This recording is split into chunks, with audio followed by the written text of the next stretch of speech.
Hello students, अस्सलाम वालेकुम। बेटे आज के हमारे लेक्चर का ताल्लुक countdown maths of 6th class और आज हम इस चैनल पर countdown maths of 6th class को शुरू कर रहे हैं। सो बेटा वो तमाम दोस्त जो आज हमें पहली बार ज्वाइन कर रहे हैं, मैं उनको इस चैनल पर खुशामदीद कहता हूँ। सो 6th क्लास के मैथ्स के हवाले से बेटा ये हमारा लेक्चर नंबर 1 है। आपने जिस भी लेक्चर को देखना हो आपने बेटा प्लेलिस्ट में से चले जाना है। प्लेलिस्ट के अंदर से आप उन तमाम क्वेश्चंस तक रसाई हासिल कर सकेंगे जिन भी क्वेश्चंस की आपको प्रॉब्लम होगी। मैं इस लेक्चर्स के अंदर या इन तमाम लेक्चर्स के अंदर इस पूरी बुक के एक एक क्वेश्चन को सॉल्व करूंगा। सो अगर आपको किसी भी क्वेश्चन के अंदर कोई भी मसला पेश आ रहा हो सो बेटा बगैर हिचकिचाए आप कमेंट बॉक्स में ज़रूर अपना कमेंट छोड़ सकते हैं। सो मैं कोशिश करूंगा कि आपकी हर प्रॉब्लम को सॉल्व करूं।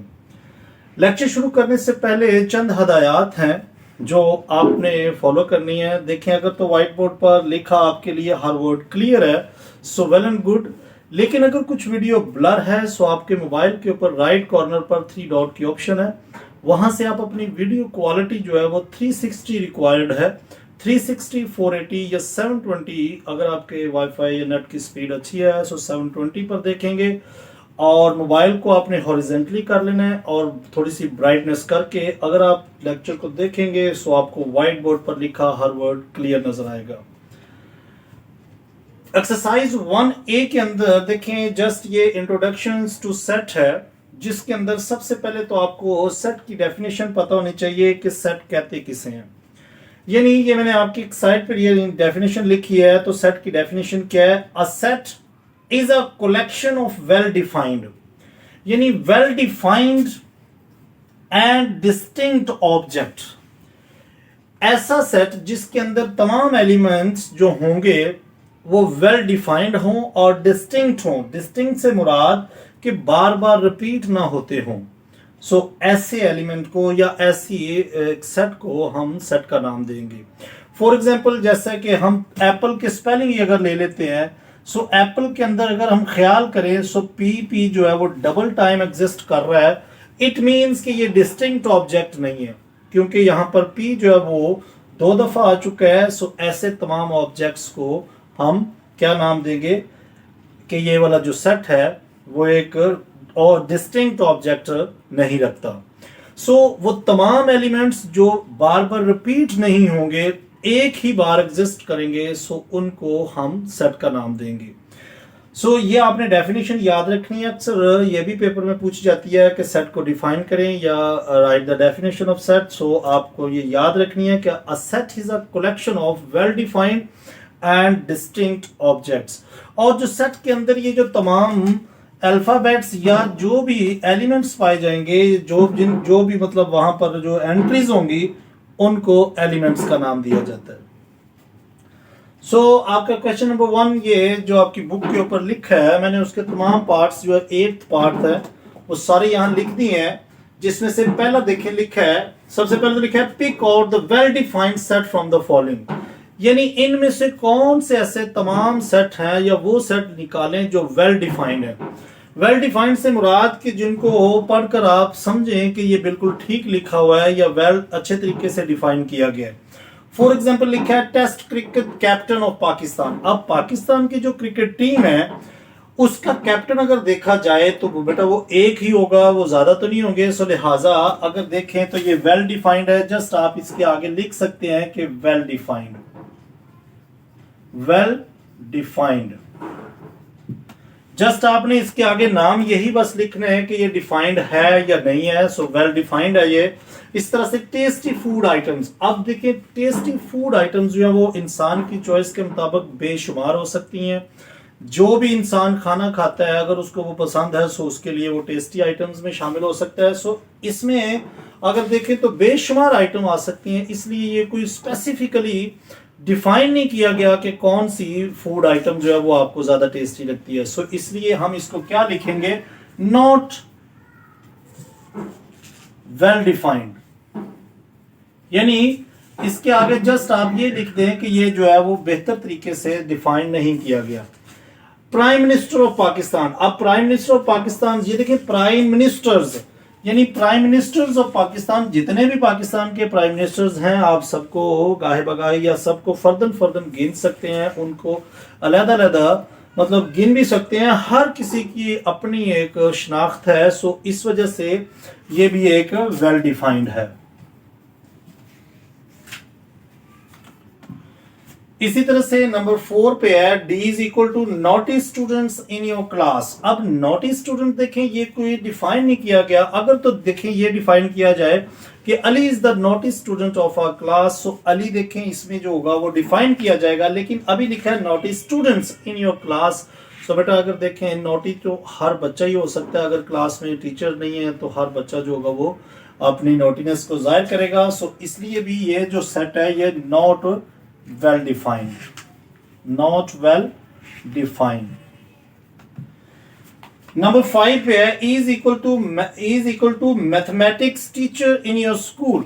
अब देखें स्कूल के अंदर जो जितने भी असातिज़ा होते हैं, हर असातिज़ा का, हर टीचर का एक सब्जेक्ट जो होता है वो उसको असाइन किया जाता है, इसलिए जो मैथ्स का टीचर है वो भी एक अलहदा ही होगा, इसलिए ये भी क्या है वेल डिफाइंड है, well defined.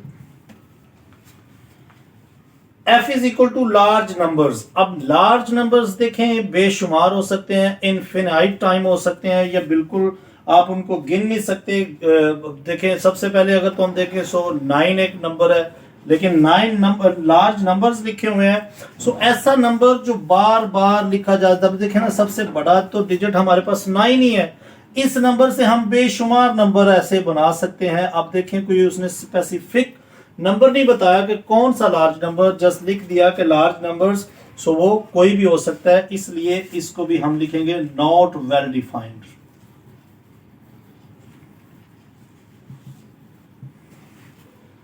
G is equal to capital of the province you live in, यानी जिस प्रोविंस के अंदर अगर आप रहते हैं उसका कैपिटल। सो देखें हम पंजाब के अंदर अगर रहते हैं तो हमारे पंजाब का जो कैपिटल है वो इस्लामाबाद है, सो वो एक ही शहर है। सो इससे भी हम समझ सकते हैं कि कौन से प्रोविंस में हम रहते हैं उसका कैपिटल जो होगा वो एक ही होगा, सो ये भी वेल डिफाइंड है।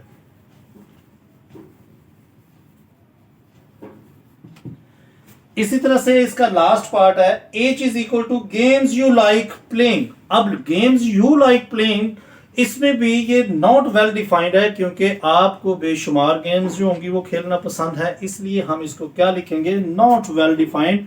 क्योंकि अगर लिखा जाता कि फलां गेम जो है वो मुझे बहुत पसंद है, सो वो तो वेल डिफाइंड हो जाता, लेकिन अगर लिखा है कि गेम्स यू लाइक प्लेइंग, तो हर इंसान डिफरेंट डिफरेंट गेम्स पसंद करता है, कोई प्रॉपरली एक गेम का नाम नहीं लिखा गया, सो इसलिए हम इसको लिखेंगे नॉट वेल डिफाइंड।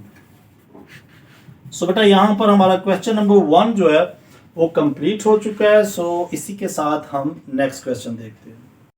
सो बेटा इसी के साथ क्वेश्चन नंबर 2, क्वेश्चन नंबर 2 जो है 1A का लिखा है कि if P is equal to 1 2 3 4 and Q is equal to ABCD, then write the symbols belongs to and not belongs to in the blanks to make the following statements true। यानी यहां पर ये जो आपको साइन गिवन है इसको हम बोलते हैं बिलोंग्स टू। बिलोंग्स टू के मतलब है कि ये वाला जो नंबर होगा वो इसमें अगर जिसमें उसमें होगा, अगर उसमें वो पाया जाए तो उसमें ये सिंबल लिखी जाएगी कि ये उसके अंदर सेट में एग्जिस्ट करता है। अगर वो एलिमेंट ना हो तो उसमें हम लिखेंगे नॉट बिलोंग्स टू। यानी इसमें अगर देखें कि लिखा है कि 2 जो है 2-P, यानी P के अंदर एलिमेंट्स जो पाए जा रहे हैं 1 2 3 4 हैं। सो अगर देखें 2 यहां पर भी पाया जा रहा है, इट मींस कौन सी सिंबल लिखी जाएगी कि 2 जो है वो ये बिलोंग कर रहा है। इस फिल इन द ब्लैंक्स में जस्ट हम ये लिख देंगे कि 2 बिलोंग्स टू P, के प्री सेट के अंदर 2 एग्जिस्ट कर रहा है। पार्ट 2 में 5 बिलोंग्स टू या not belongs to in P। So 5 देखें इधर एग्जिस्ट नहीं कर रहा, इसलिए हम लिखेंगे 5 not belongs to in P। A belongs to P, so A-P, so A जो है देखें पी के अंदर, पी सेट के अंदर ये ए जो एलिमेंट है वो एग्जिस्ट नहीं कर रहा, सो हम इसमें क्या सिंबल लिखेंगे कि not belongs to in P. D, इसमें देखें डी जो है वो क्यू, क्यू के अंदर देखें ए बी सी डी है, सो डी यहां पर देखें क्यू सेट के अंदर डी पाया जा रहा है, इसलिए हम लिखेंगे कि डी जो है वो बिलोंग करता है सेट क्यू में। जी बिलोंग्स टू क्यू, अब यहां पर देखिए ए बी सी डी है, सो इसमें जी तो है ही नहीं, सो हम क्या लिखेंगे कि G does not belongs to या not belongs to Q.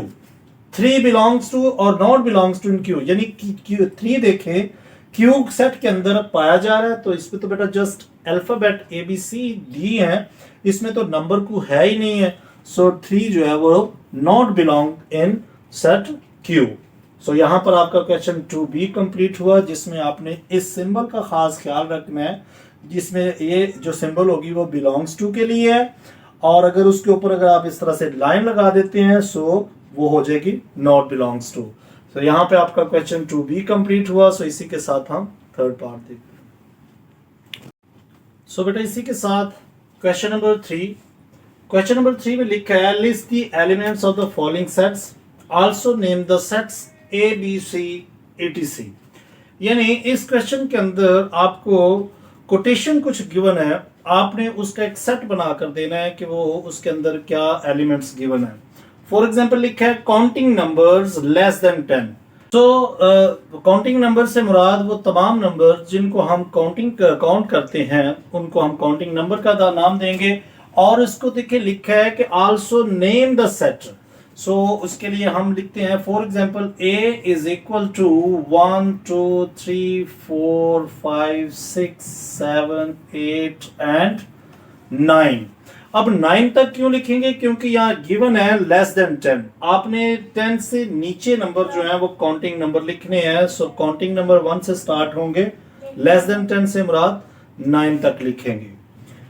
Number 2 है walls in the word images, यानी इस क्वेश्चन में जो इमेज वर्ड है इसके अंदर जितने भी वॉल्स पाए जा रहे हैं, सो वॉल्स बेटा कौन से होते हैं ए ई आई ओ यू, यानी ये तमाम वॉल्स हैं हमारे पास इंग्लिश अल्फाबेट्स में ए ई आई ओ एंड यू। लेकिन इन पांचों में से अगर देखें इस लेटर के अंदर क्या, इस वर्ड के अंदर कौन से पाए जा रहे हैं, देखिए आई इधर है, सो आई एक तो हो गया, हम आई लिखेंगे। इसके अलावा ए भी है, सो आप कॉमा लगाकर ए लिखें, इसके बाद ई है, सो आप ई लिख दें, और ये देखें एक सेट इस तरह से आपने बना देना है। Letters of the word mango, यानी मैंगो के लेटर्स का आप सेट बनाएं, सो इसका आप नाम खुद से असाइन कर सकते हैं, A B C D up to so on, कोई भी आप लेटर लिख सकते हैं। सो इसको हम सी से डिनोट करते हैं, और आपने हर वर्ड के बाद कॉमा जरूर लगाना है क्योंकि आप इसका एक सेट बना रहे हैं। So M A comma N comma G comma और ओ लिखेंगे, सो ये एक आपके पास सेट बन जाएगा। नंबर 4 पे colours of the national flag, so इसको हम डी का नाम देते हैं। सो नेशनल फ्लैग के अंदर कौन से कलर पाए जाते हैं, ग्रीन एंड व्हाइट हैं, सो हम लिख लेते हैं व्हाइट एंड ग्रीन, व्हाइट और कॉमा लगाकर आगे लिखेंगे ग्रीन। सो ये इसका आंसर है। नंबर 5 है numbers less than 25 and divisible by 5, यानी 5 के ऊपर जो डिवाइड हो और 25 से नीचे नीचे तक वो तमाम नंबर्स लिखें। तो 5 पर कौन कौन से नंबर डिवाइड होंगे, सो हम इसमें डी है, सो इसको हम ई का नाम देते हैं, और इसके अंदर हम लिखेंगे नंबर 1 5 10 15 सो 20। अब 20 तक देखें और लिखा है कि लेस देन 25, सो 20 तक लिखेंगे। ये देखें ये 5 पर ये भी डिवाइड होगा, डिविजिबल है, ये भी डिविजिबल है, ये भी, यानी 5 का टेबल इन तमाम नंबर पर जाता होगा। सो ये वो नंबर हो गए। इस तरह से लिखा है कलर्स इन द रेनबो, इसको हम नाम दे देते हैं एफ का, और वो जो रेनबो जब बारिश होने के बाद आसमान पर नजर आती है उसमें 7 कलर्स नजर आएंगे। सो उन तमाम कलर्स का आप नाम लिखे यहाँ पर, ये नहीं वो कौन कौन से हैं, इनकी तरतीब आप कोई भी आगे पीछे लिख सकते हैं। जैसे फॉर एग्जांपल उसमें रेड कलर पाया जाता है, ब्लू कलर पाया जाता है, orange,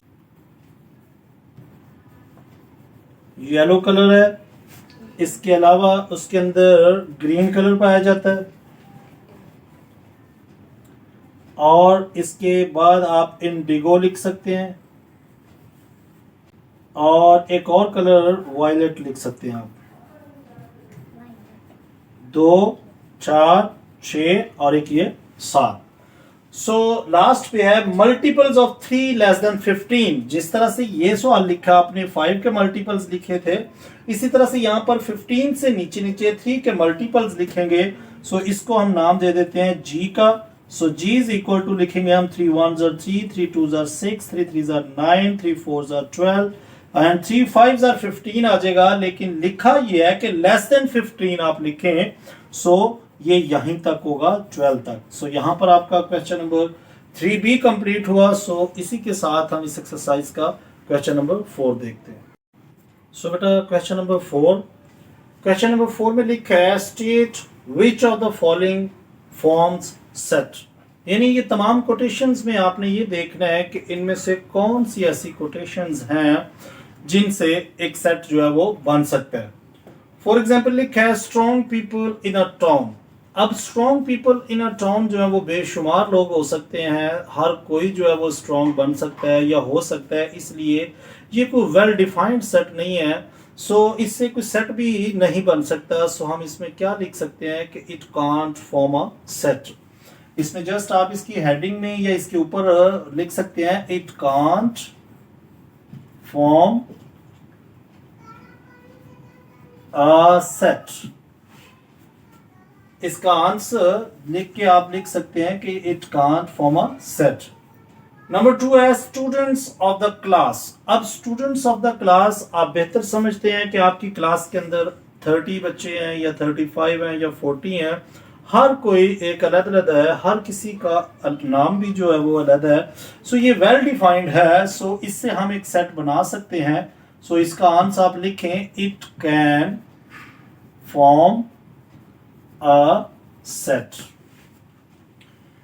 members of a provincial assembly. So member in a provincial assembly यानी जो सूबे की अंदर असेंबली होती है उसके अंदर भी तमाम मेंबर्स जो होते हैं वो गिने चुने होते हैं, हर कोई मुनफरद होता है। सो इससे भी एक सेट बन सकता है। सो इसका आंसर आप क्या लिखेंगे, इट कैन बी या it can form a set, यानी it can also form a set. Number 4 पे है फेमस फिल्म एक्टर्स। अब फेमस फिल्म एक्टर्स जो है वो बहुत से हो सकते हैं, बेशुमार हैं, कोई स्पेसिफिकली किसी को मतलब स्पेसिफाई नहीं किया गया। सो इट कांट, इसको लिखेंगे हम इट कैनॉट लिख लें या इट कांट लिख लें, एक ही बात है। It cannot form a set. Number 5 पे है the reverse of a Punjab. So reverse of Punjab के अंदर देखें, सो 5 रिवर्स पाए जाते हैं। So it can form a set, इसके अंदर भी हम लिखेंगे it can form a set. इसी तरह से the honest people of the neighbourhood, यानी आपके हमसाया में जितने भी ऑनेस्ट पीपल हैं उनका सेट बनाएं। सो बेटा ये भी अब बेशुमार लोग ऐसे हैं जो ऑनेस्ट हैं। सो इसका भी हम क्या कह सकते हैं, कोई ऐसा मतलब स्पेसिफिकली नहीं बताया गया, किसी का नाम नहीं लेके बताया गया कि फलां बंदा जो है वो ऑनेस्ट है। अगर ऐसा हो सो फिर वो उससे एक सेट बन सकता है, लेकिन यहां लिखा हुआ है कि the honest people of the neighbourhood. So it can't या it can not form a set, यानी इससे सेट जो है वो नहीं बन सकता। सो यहाँ पर हमारा जो आज का लेक्चर है वो हम उसको खत्म करते हैं, क्योंकि हमारी 1A एक्सरसाइज यहाँ पर कंप्लीट हो चुकी है। एक एक पार्ट आपके सामने बखूबी तरीके से किया गया। सो मैं उम्मीद करूंगा कि आप भी इसको दिल लगाकर सीखा करें। अगर किसी भी क्वेश्चन के अंदर बेटा आपको किसी भी तरह की कोई भी प्रॉब्लम पेश आए, सो बगैर हिचकिचाए आप कमेंट बॉक्स में ज़रूर इसको मेंशन किया करें। मैं हर क्वेश्चन आपके सामने इस बुक का करूंगा, लिहाजा आपने क्या करना है, इस लेक्चर्स की तरतीब को याद रखना है कि लेक्चर नंबर 1, लेक्चर नंबर 2 को अगर आप तरतीब से देखते हुए आगे को जाएंगे सो आपको हर क्वेश्चन की बखूबी समझ आएगी। सो लेक्चर अगर पसंद आया सो बेटा लाइक ज़रूर करें और ज़्यादा से ज़्यादा अपने दोस्तों के साथ इसको शेयर करें ताकि ज़्यादा से ज़्यादा लोग जो है वो इससे इस्तेफादा हो सके। सो अपना बहुत ख्याल रखें। Take care, bye bye, God bless you.